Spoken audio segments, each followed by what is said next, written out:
Bonjour à toutes et à tous, pour ce rendez-vous derrière la caméra, je vous propose de découvrir ou de redécouvrir le cinéaste Jafar Panahi pour une leçon de cinéma made home.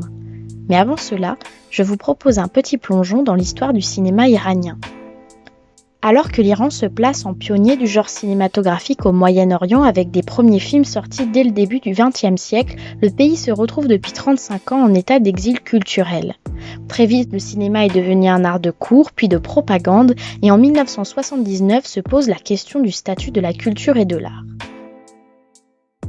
S'organise alors une dynamique révolutionnaire qui, d'un côté, prône une culture indépendante et une islamisation de la culture.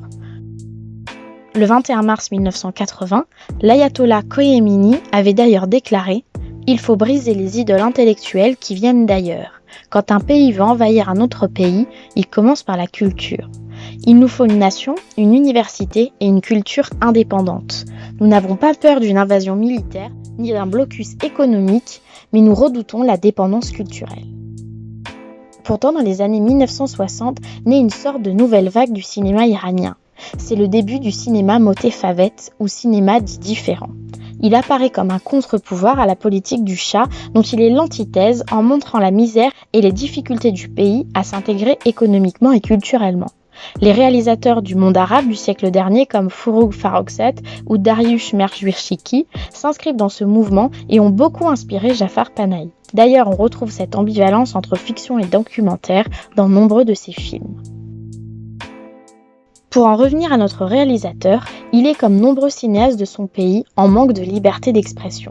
Artiste engagé, il est interdit d'exercer son métier depuis 2010. Il a été emprisonné après qu'il a participé à une manifestation contre la réélection controversée du président Mahmoud Ahmadinejad.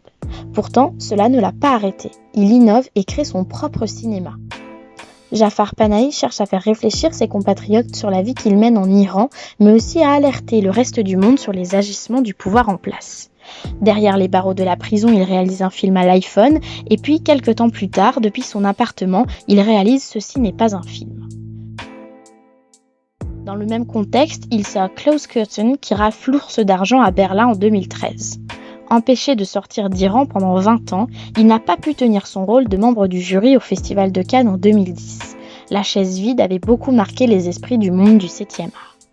Il n'a pas pu non plus recevoir ses prix à Berlin en 2013 ni en 2015 pour le film Taxi Téhéran. Ce road movie clandestin orchestré par le réalisateur lui-même arpente les rues de Téhéran au gré des rencontres et des témoignages.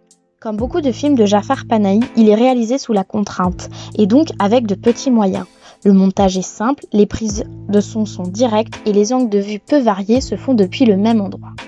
Pour pallier les manques de moyens, il crée un univers très imagé et empli de sous-entendus par le biais du montage et l'utilisation des séquences qui créent le mécanisme du récit. Il instaure dans ses films ses propres codes de réalisation. Ce qui importe le plus à Panahi, c'est surtout l'impact que vont avoir ces images et l'envie de faire réfléchir le spectateur sur ce qui lui est donné à voir. Chaque arrivée de nouveaux passagers s'organise comme un nouvel épisode qui, mis bout à bout, forme le film.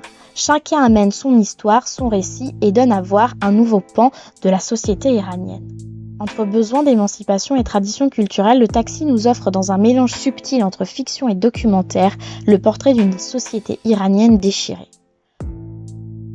Pour lui, cette virée semble introspective.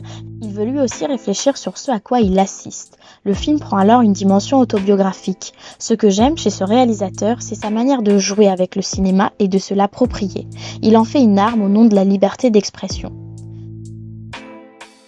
Voilà pour ce numéro de Rendez-vous derrière la caméra, en espérant qu'il vous a plu. À bientôt pour de nouvelles aventures.